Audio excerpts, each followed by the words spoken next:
Hi everybody. This is another video about Swift programming language, and we're gonna cover functions in this video. So what I've done is that I opened the same playground that I've been using before, and we're gonna practice some function definitions and calling functions in Swift. Functions, if you haven't used functions before, functions or methods, sometimes they're called functions, procedures, methods, whatever you want to call them, and they all do the same thing, which they're supposed to perform a specific task. Sometimes they receive inputs, we call those parameters. Sometimes they return something, they call them return values, and sometimes they don't return or receive anything. Okay. So we're going to start with a simple function. First, we're going to say function, and we're going to call this a greeting. And this function does nothing but print out a message that says hello there. Okay, so print line. And just say hello there. All right, and that's all it takes to define a function. That's it. You have a beginning and ending, the name of the keyword called function, and the function name. Okay. Now to call these functions, all you have to do, you just say use the same name that you given to the function. You've given the function, which is greetings, and then that's it. And it's supposed to print out hello there. All right. This is a simple function. What about function with parameter?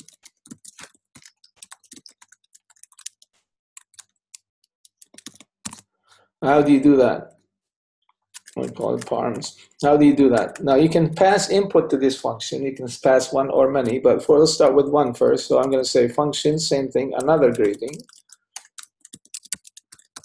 And then you can say n, for example, and then you can pass it. You define it as a string, for example, and then what you do is that now you use this variable. This becomes a local variable in the function that you've created. So this is the name of the function, and this is the parameter or the input that is being sent to that function. So now all I have to do is that use it. So I can say print line, and now I say dear hello, for example, dear, and then slash n.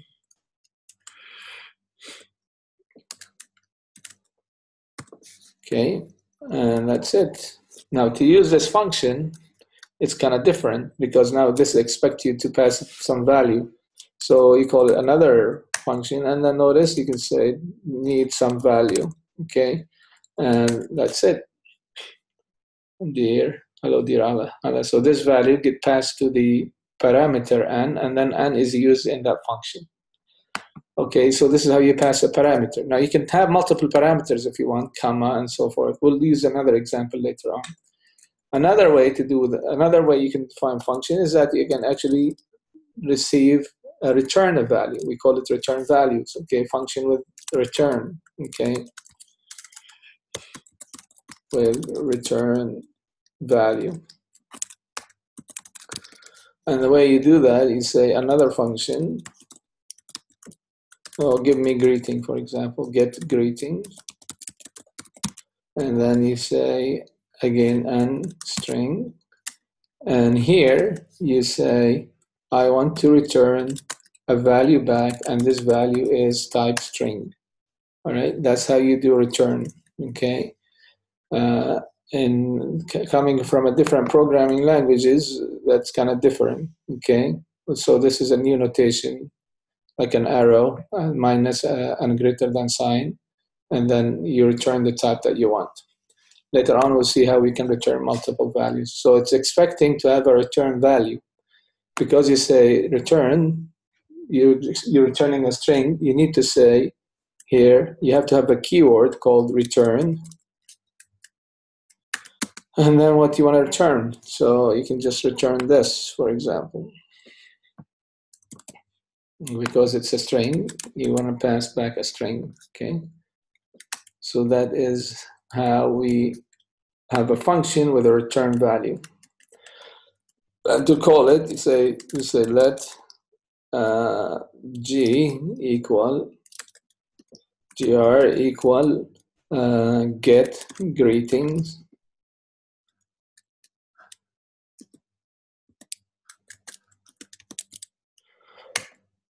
and then it's expecting a value, say Omar, and now gr will have that value that is being returned from there. So if I type in gr, you'll notice it has that value. Okay, that's the value that is being returned, gr. Okay, so this is another way to create a function and it returns a value. All right, what about if we want to pass other type of functions? And let's say define a function that returns a maximum of 2 numbers. So if I'm going to say function max, and I'm going to say int, sorry, I'm going to say a, int, and then I'm going to say comma b, and then here I'm going to say int again, it's an integer. And this one returned the maximum of those 2, which would be another int, okay? And now we'll open it and close, and we'll have an if statement here. If a greater than b, that means a is greater than b, and a is the maximum, and then we will return a.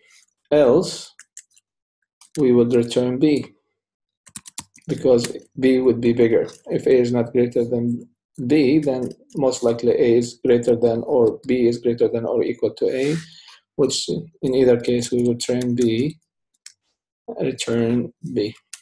All right. So this is another type of function where you return, not to break b. This is another type of function where you're returning. You receive 2 inputs, 2 parameters, a and b, and n returns an integer. And to call it, you just say let maximum equal, what do you call it, max, and then you say a, the first parameter is, let's say, 12, the next one is 15, so it should return back 15. Okay, and that's what you got. So m will have 15. Okay, so this is another type of functions that returns 2 values. Now, Objective-C had a nice feature which allows you to name parameter external names. Okay, so that way when you call the function, you know you assign the proper parameter, the value to the proper parameter. So we can say, if I want to say maximum of a and b, so you'll have actually a and b in here. How would you do this? You can create another function if you want. Let's call it min, and I'll show you the difference. Okay, I'm going to copy this. I'm going to copy, and then I'm going to say paste it, and I'm going to call this min instead of max. But now I'm going to put a hash mark in front of a and a hash mark in front of b. Everything stays the same, and then we'll swap. Instead of greater than, we'll say less than. Everything else stays the same. Okay. Let's make it looks good here. Now, if I say let m, because we have a minimum equal, now notice if I say min,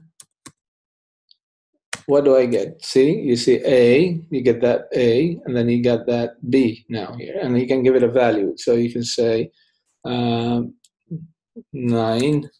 and then go to the next one and give it the value 7. Okay, so we get back 7. So that is different than the previous way we're calling the function. Here we're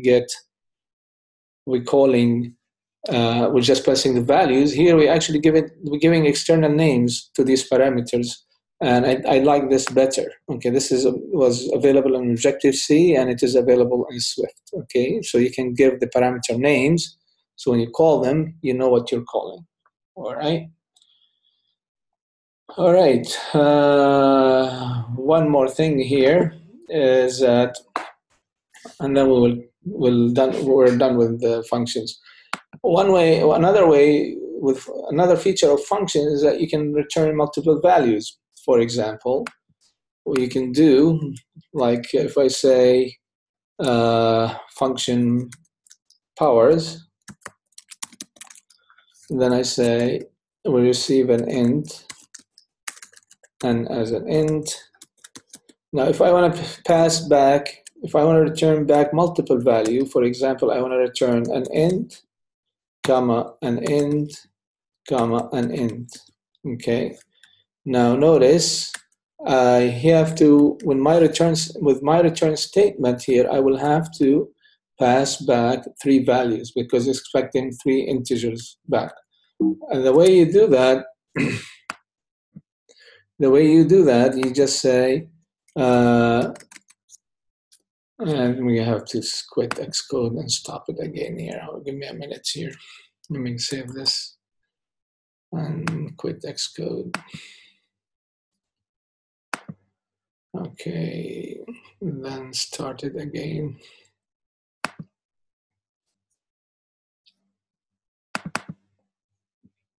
This is the one we're editing. Okay, not this one.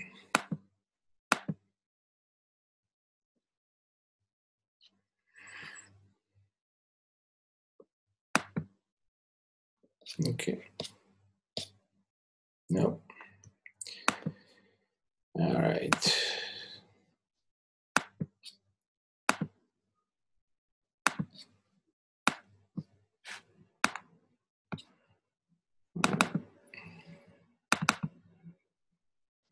Okay, here.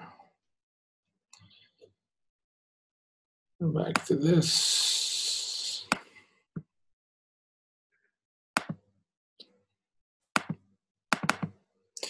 All right. Now we're back to where we are. Now here, what you're supposed to be doing, you need to return multiple values, and you do it in the same order you've done in the return statement up here.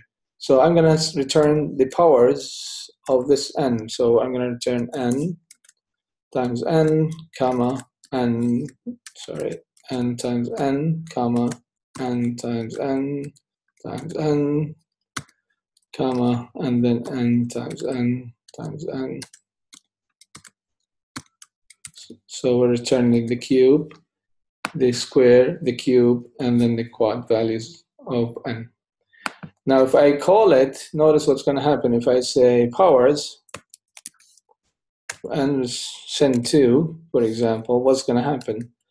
Now what happens is that you receive 3 values, the square of n, the cube of n, and the quad of n, 2 to the power 4. So how do you access them? Basically, you can say, if we say let p equal this, how you do it, you can say p dot 0, that will give you the first value, p dot 1, that will give you the second value, and p dot 2, that will give you the third value.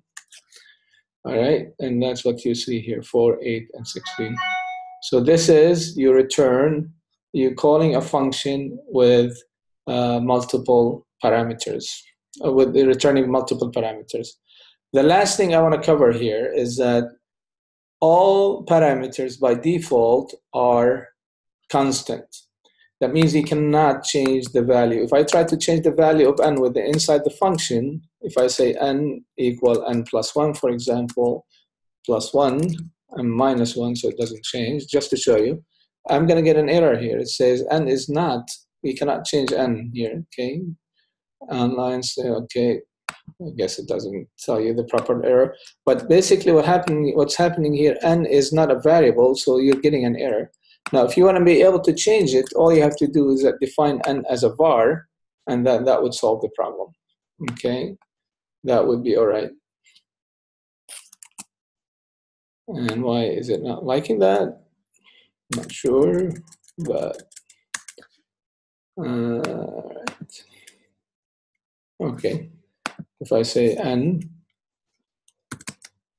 plus plus, for example, that should work. All right. So that's all about functions.